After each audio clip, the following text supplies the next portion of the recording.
and also to create a certain image, a certain flair of being sophisticated, of welcoming and also attracting, being a magnet for people from the intelligentsia, people from all the world around. I wanted to give a toast to Ruben and Nubar and Vartan. And I have to say, what you've done tonight and what you're doing is extraordinary. It's about doing the right thing.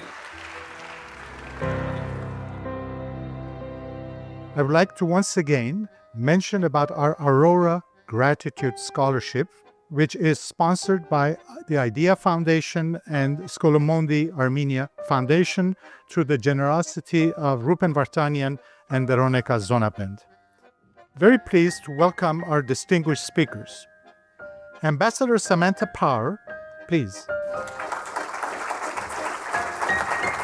First, let me thank you all for having us. This is my first trip to Armenia. It's incredibly moving for me to be here, and I really owe it to Ruben and Nubar and Vartan for making this trip and this connection possible. So thank you and congratulations. For the past 3 years, I have had the great privilege of being part of this wonderful Aurora community.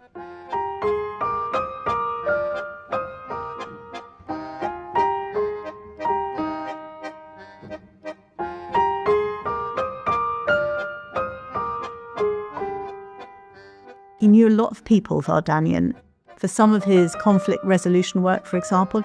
We're also, though, deeply engaged in work around the country, including, right here in California, in trying to ensure that.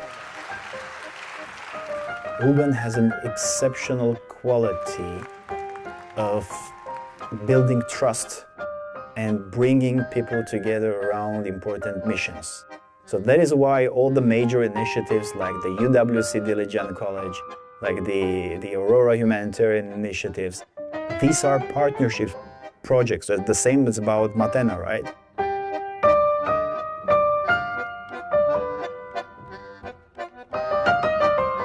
Well, knowing Ruben, I would say that his educational projects or investing so much in education comes from his strategic mindset, because he clearly understands that if we are talking about the development of a country, then you have to start from education. Now we would like to ask our friend Ruben Vardanyan to please come on stage. It is a joy for me to see Ruben and Veronica here tonight. Ruben Vardanyan is fascinating, together with his wife, Veronica Zonap, in terms of how easy it is to fool the world.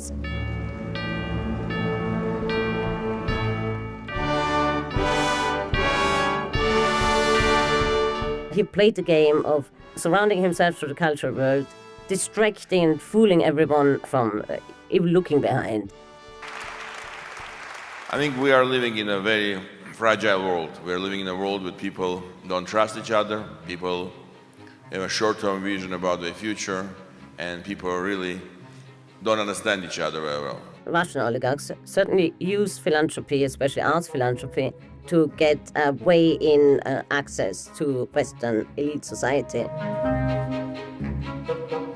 Hope is becoming part, being accepted among the establishment in the West. And best working is art.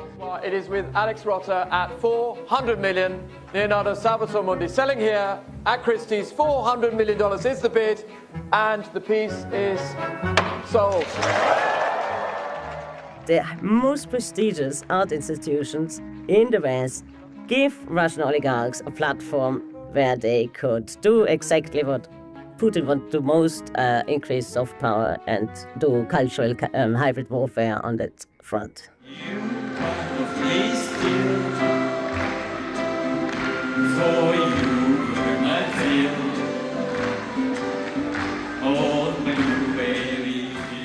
So while philanthropy is a tool to get refuge in the West, have to place there, it's also a tool to please the Kremlin.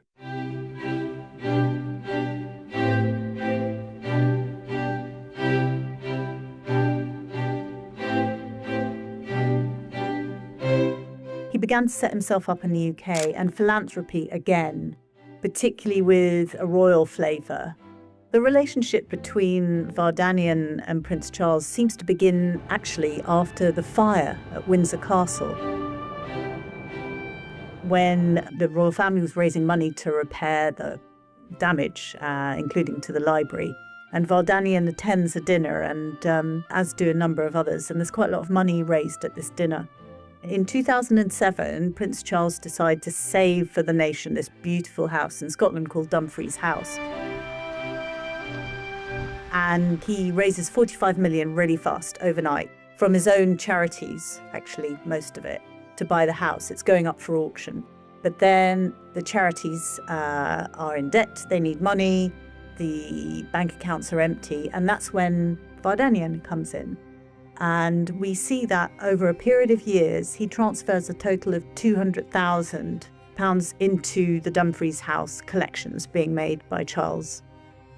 And we can trace that money through the laundromat.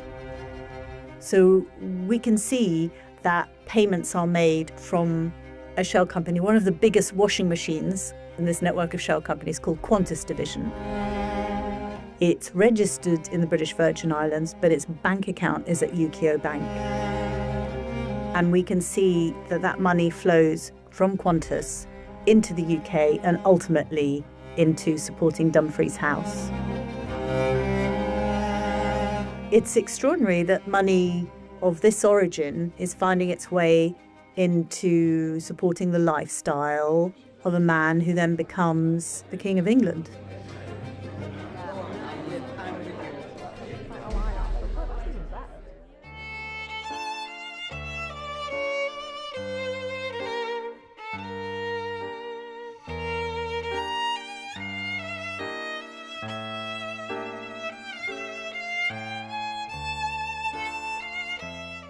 So we think most of the money flowing into this laundromat belonged to customers of Troika Bank, the people who ran the bank, like Ruben Vardanyan, and family members and friends, many of them members of the Moscow and St. Petersburg elites.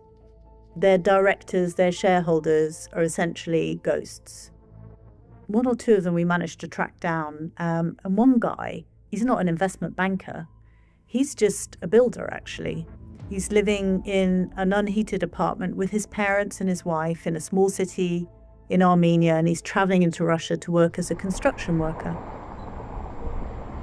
Դիմել մարդկանց, բայց կա փաստաթղթեր, որտեղ ձեր ստորագրությունն է դրված։ Ասենք, այս մի պայմանագրում դուք ստացել եք $40 միլիոն մի ընկերությունից։ Կարող եք ասել, ինչ կապ ունի ձեր ստորագրությունը այս փաստաթղթի հետ։ Գաղափար չունեմ բացարձակ։ Իսկ սա ձեր բանն է, ձեր ստորագրությունն է։ Մի հատ որ նայեք։ Նման է, բայց չէ, մի քիչ սիրուն է, սա իմը սենց չի։ Մի քիչ շատ է խզբզված իմ ստորագրությունը։ Սա ոնց որ սիրուն նկարած է։ And they are certainly not getting any visibility on these transactions that their signature is being used to approve. One of these investigations says, for example, that Ruben was using the name of common people in Karabakh and put their names on like owners of shell companies, but they didn't know that they are owners of these shell companies. Yeah, which is completely not true. And this is information that has nothing to do with the reality, but still through a social media and through a fake investigation that can, inject certain people's minds with this misinformation.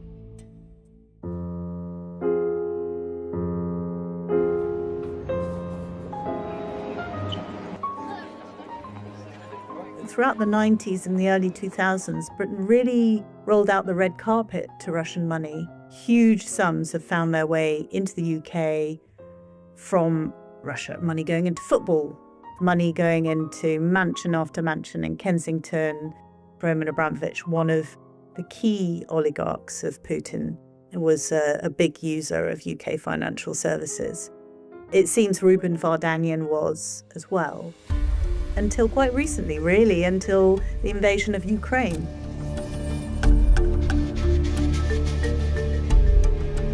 When the invasion happened, there was something how oligarchs are perceived or allowed to perceive in the West that was quite a cut to former habits. You wouldn't want to be shown with them. You wouldn't send them a dinner party invitation. And it also destroyed, in some cases, their previously very effective philanthropic narrative. Roman Abramovich has now been added to the UK sanctions list. Money buys influence, it just does. I mean, particularly in British politics, it does. Somebody even described London as the biggest money laundering centre in the world. And it leads to corruption, it leads to higher property prices. And of course, this is what Russia wants. He wants this. This weaponization of corruption, he wants to export the cynicism. He wants to export this corruption. He wants Western democracies to go into decline. This war is about that. It's about democracy versus kleptocracy. And the oligarchs are the kleptocrats. They are the face of kleptocracy. We have to track their money and we have to name it for what it is. But unfortunately, the European economy focused on the profit margins instead of human conscience. Every dead Ukrainian should be on the conscience of the people who are helping Russia launder their money. You know, these people somehow think it's a victimless crime, but the money is used for the war, and the war is used to kill civilians, and these people have blood on their hands.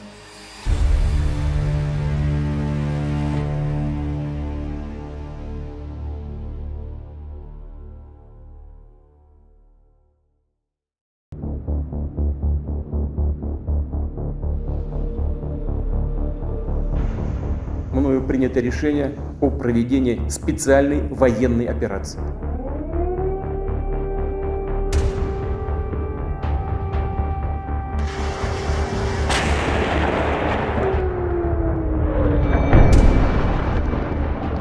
Таке відчуття, що кожну хвилину летіло шахеди, і йде на зниження, і бабах-бабах. А потім ми зрозуміли, що це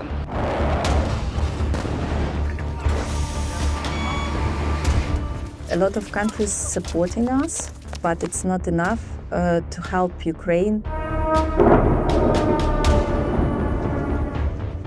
моє життя перевернулося геть. Його просто не стало.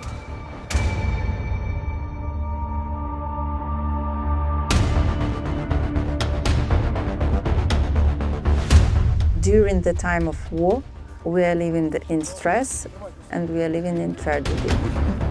We are losing people, we are losing men, we are losing country. What we are fighting for is right for freedom and right to have a choice to live our own lives.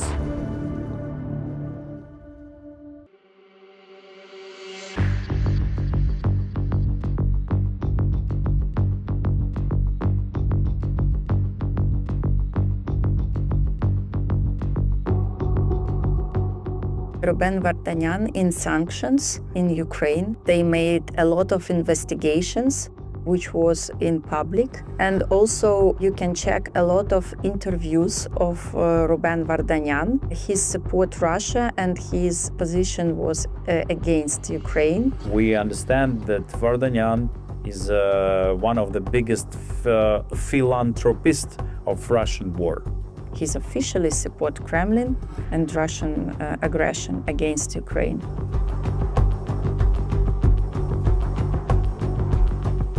So Ukraine sanctioned Vardanyan in 2022.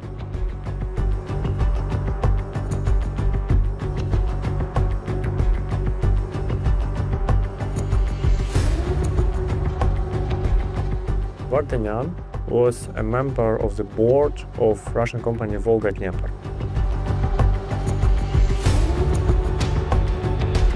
It's a company, how we say, it's Putin wings. Volga-Dnieper is a Russian holding of cargo air transportation.